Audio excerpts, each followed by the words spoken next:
and all যে মই ক'ত পঢ়িম সো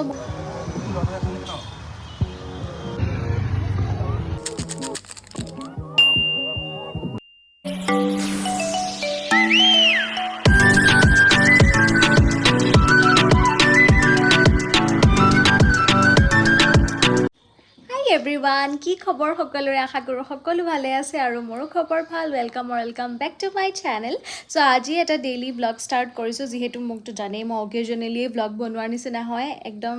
অসমৰ চাগে আটাইতকৈ এলেহুৱা ইউটিউবাৰ ময়ে এহে জাগে গ্ৰ' কৰিব পৰা নাই সো হোৱাট এভাৰ সো আজি ভাবিছোঁ এটা ডেইলি ব্লগ ষ্টাৰ্ট কৰোঁ বুলি আৰু এটা নৰ্মেল ডে নো মোৰ জীৱনত কেনেকুৱা হয় সেইটো দেখুৱাম বুলি ভাবিছোঁ আৰু মই এতিয়া এফালে যাবলৈ ওলাইছোঁ একচুৱেলি মই কলেজ যাবলৈ ওলাইছোঁ মোৰ প্ৰভিজনেলখন আনিব লগা আছে আৰু তাৰপিছতে ফৰ্ম ফিল আপ কৰিব লগা আছে আৰু মোক বহুতে সুধি আছিলে মোৰ ফ্ৰেণ্ডছ এণ্ড অল যে মই ক'ত পঢ়িম সো মই নগাঁও ইউনিভাৰ্চিটিতে পঢ়িম বুলি ডিচাইড কৰিলোঁ আজি একচুৱেলি গুৱাহাটী ইউনিভাৰ্চিটিৰো এডমিশ্যন আছিলে বাট মই নগ'লোঁ বিকজ মই ভাবিছোঁ যে যেতিয়ালৈকে পাৰোঁ তেতিয়ালৈকে নগাঁৱতে থাকি পঢ়োঁ নেকি মানে মই বহুত এনেকুৱা আৰু ঘৰখন মানে এৰিব নিবিচাৰোঁ আৰু পিছত যদি মই এৰিব লগা হয় মানে পঢ়িবৰ কাৰণে তেতিয়া ইটছ অ'কে ফাৰ্ডাৰ যোনখিনি ষ্টাডিজ আছে মোৰ বাট যেতিয়ালৈকে পাৰোঁ তেতিয়ালৈকে নগাঁৱতে থাকি পঢ়োচোন বুলি মই ডিচাইড কৰিছোঁ বিকজ মানে ঘৰখনত থাকি পঢ়াৰ এটা আমেজ এটা আছে ন আৰু মানে মই বহুত ক্ষেত্ৰত ভয়ো কৰোঁ আচলতে মই মানুহজনী অলপ এনেকুৱা আৰু চেঞ্চিটিভ টাইপ সৰুৰ পৰা তেনেকেই ডাঙৰ হ'লোঁ সো এতিয়া ছাডেনলি কিবা এটা মানে এনভাইৰনমেণ্টৰ সৈতে কোপ আপ কৰিবলৈ অকণমান মোৰ কাৰণে চেলেঞ্জিং হৈ যায় আৰু ভাবিলোঁ যে বেলেগ এখন মানে চিটিত গৈ বা বেলেগ এখন ঠাইত গৈ মানে পঢ়িব ল'লে অলপমান ডিষ্ট্ৰেকশ্যনো বেছি হ'ব মানে মানে মই নিবিচাৰোঁ যে পঢ়াতকৈ বেছি বেলেগ হেৰিয়ালে ডিষ্ট্ৰেক্ট হৈ যাওঁ চ' ঘৰত থাকিলে সেইটো কোনো চিন্তা নাই আৰু গতিকে এইটোৱে ডিচাইড কৰিলোঁ কিমান দূৰ শুদ্ধ হৈছে কিমান দূৰ ৰং হৈছে মই গম নাপাওঁ চ' লেটছ চি কি হয় সেয়াই আৰু এতিয়া মই যাবলৈ ওলাইছোঁ কলেজলৈ ফৰ্ম ফিল আপ আছে তাৰ পাছতে কৰিম আৰু লগতে মা যাব মাৰো কিছুমান বজাৰ আছে মা কৰিব গতিকে এনেকেই আজি ব্লগটো ষ্টাৰ্ট কৰি দিছোঁ চাই থাকিব কলেজৰ কাম শেষ কৰি মা মই দুইজনী কুঁহিয়াৰ ৰস খালোঁ মাৰ আচলতে এইটো বৰ ফেভৰেট বস্তু আহি পালোঁ পাহৰিয়ে থাকোঁ ব্লগ যে বনাই আছিলোঁ এতিয়া অকণমান ফ্ৰেছ হওঁ হৈ মেলি ভাত খাওঁ বিৰাট ভোক লাগিছে মই আজি ৰাতিপুৱা ব্ৰেকফাষ্টটো ভালকৈ নকৰিলোঁ আধা ফাল ৰুটি খালোঁ সেয়াই আৰু ভালকৈ নকৰিলোঁ চ' এতিয়া ভাত পানী খাই লওঁ তাৰপিছত আপোনালোকক লগ পাই আছোঁ আকৌ আমি 2 ঘণ্টামানৰ পিছত লগ পাইছোঁ মই ভাত পানী খালোঁ কিন্তু মই ফোনটো মানে স্ক্ৰল কৰি থাকোঁতে ইমানেই মানে নুডলছৰ ভিডিঅ' চালোঁ নহয় এতিয়া মোৰ ইমান মানে ক্ৰেভিংছ হৈছে মোৰ ভাত খোৱাটো বেছি টাইম হোৱা নাছিলে বাট ষ্টিল মানে ইমান মোৰ খাবলৈ মন গৈছে আৰু মই এটা ৰেমেন আনি থৈছিলোঁ কোৰিয়ান ৰেমেন মই ট্ৰাই নাই কৰা আগতে চ' ভাবিছোঁ যে হোৱাই নট আজিয়ে ট্ৰাই কৰোঁ খাবলৈও বহুত মন গৈ আছে গতিকে মই বনাওঁ আৰু আপোনালোককো দেখাওঁ আৰু ৰিভিউ দিওঁ কেনেকুৱা আজিলৈকে মই ট্ৰাই নাই কৰা আৰু এইটো twice x spicy so' let's C খাবলৈ পাৰোঁ নে নোৱাৰোঁ এতিয়া মই বনাওঁ আৰু তাৰপিছতে আপোনালোকক লগ পাই আছোঁ খোৱাৰ টাইমতে দেখাই থাকিম বাৰু মই আৰু এইটো হৈছে ৰেমেনটো আৰু আমাৰ ঘৰত লুকুৱাই মেলি ৰাখিব লগা হয় টেষ্টটো কেনেকুৱা হ'ব আই এম নট চিয়'ৰ বহুত বেছিয়ে যদি স্পাইচি হৈ যায় তেতিয়াতো খাব নোৱাৰিম সেইটো কাৰণে মই এটাই আনি চাইছিলোঁ এতিয়া ট্ৰাই কৰোঁ বনাই খাই চাওঁ কেনেকুৱা হয় যদি ভাল হয় তেনেহ'লে আকৌ আনিম এইটো 20 rupees লৈছিলে দেই ডাঙৰটো নহয় সৰু yummy instant noodles Korean ramen hot and spicy twice x spicy so' let's try it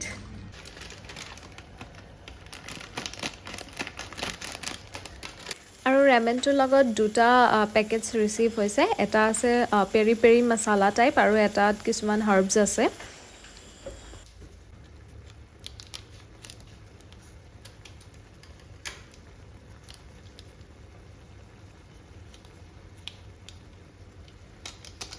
আৰু এয়া আমাৰ ৰেমেন ৰেডি হৈ গ'ল আৰু মই হাৰ্বছখিনি পিছতেই দি দিছোঁ এতিয়া তেনেহ'লে মই জল্দি টেষ্ট কৰোঁ আৰু আপোনালোকক কৈ আছোঁ টেষ্টটো কেনেকুৱা বহুতে খাইছে হয়তো দেই কিন্তু মই নাই খোৱা যিহেতু মোৰ ফাৰ্ষ্ট টাইম মানে নুডলছটো অকণমান স্পাইচি হয় বাট ইমানো নহয় আৰু খাব পাৰি আৰু টেষ্টি কিন্তু দেই আৰু যোনটো মানে মছলা দিয়ে সেইটোতকৈ বেছি এটা এক্সট্ৰা মই দেখাইছিলোঁ যে গ্ৰীণ এণ্ড হোৱাইট তেনেকুৱা পেকেটটো সেই পেকেটটোত যোনখিনি মানে হাৰ্বছ আছে সেইখিনি বেছি মানে জ্বলা আৰু অকণমান মানে ফ্লেভাৰটো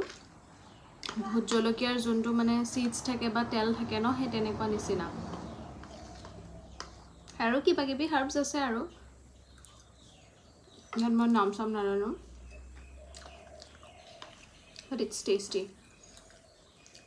আৰু বহুতে এইটো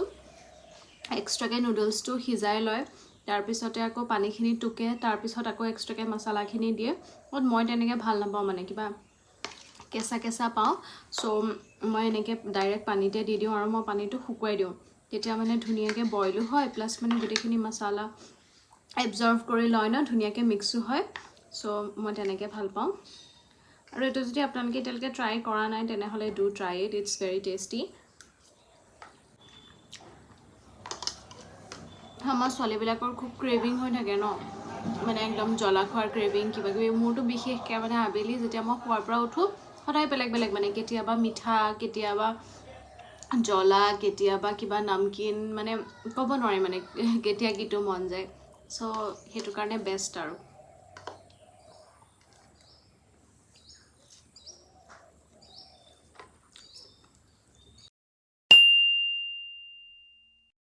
হেল্ল' এভৰিৱান আজি এটা নতুন দিন আৰু আমি ঘৰলৈ এটা নতুন বস্তু লৈ যাবলৈ আহিছোঁ ইতিমধ্যে চাগে আপোনালোকে গেছ কৰিলেই আৰু ডিলাৰত ডকুমেণ্টছ পাতি বহুত দেৰি হৈ থকাৰ বাবে আমি ওচৰতে থকা ৰেষ্টুৰেণ্ট এখনত কিবা এটা খাওঁ বুলি আহিলোঁ ভোক লাগি গৈছিলে আচলতে ৰখি ৰখি আমি ভবা নাছিলোঁ ইমান সময় হ'ব বুলি বাট তথাপি আৰু এইবিলাক কাগজ পাতিৰ কাম কৰোঁতেতো অলপমান সময় লাগিয়ে যায় আকৌ আমি ডিলাৰলৈ বুলি আহিলোঁ অলম'ষ্ট কাম হৈছেহি আৰু এয়া হেলমেট চাবলৈ আহিলোঁ দেন আচলতে স্কুটিৰ লগত যোনকেইটা আহে সেইকেইটা ৰাউণ্ড হেলমেট আহে আৰু আমাৰ ঘৰৰ জেণ্টছকেইটাই সেইকেইটা নিপিন্ধে সেয়েহে আৰু আকৌ হেলমেট এক্সট্ৰাকৈ ল'বলৈ চাবলৈ আহিলোঁ আৰু এয়া ডেলিভাৰী হৈ গ'ল আমাৰ ঘৰৰ নতুন সদস্যৰ আমাৰ স্কুটিখন কেনেকুৱা লাগিছে আপোনালোকে কমেণ্ট ছেকশ্যনত জনাব আৰু বহুত বেছি প্ৰয়োজনীয় হৈ আছিলে আমাৰ ঘৰখনত স্কুটি এখনৰ গতিকে আজি ফাইনেলি লৈ ল'লোঁ আৰু আপোনালোকে আশীৰ্বাদ কৰিব যাতে স্কুটিখনেও আমাক লগ দিয়ে আৰু প্ৰথম আমি আনিলোঁ জগন্নাথ মন্দিৰলৈ বুলি স্কুটিখন অলপমান পূজা কৰোৱাই ল'লোঁ তাৰপাছত আমি ঘৰলৈ নিম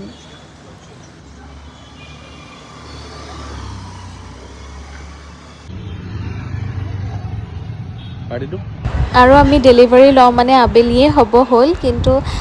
আমাৰ বিৰাট বেছি ভোক লাগিছিলে যিহেতু লাঞ্চ কৰা হোৱা নাছিলে সেয়েহে আমি অৱশেষত সোমালোঁ নখোৱাত আৰু নখোৱাত খাই মেলি আমি ঘৰলৈ বুলি উভতিলোঁ চ' এইটোৱে আছিলে আজিৰ ব্লগ আশা কৰিছোঁ চাই ভাল পালে বুলি থেংকছ ফৰ ৱাচিং বাই বাই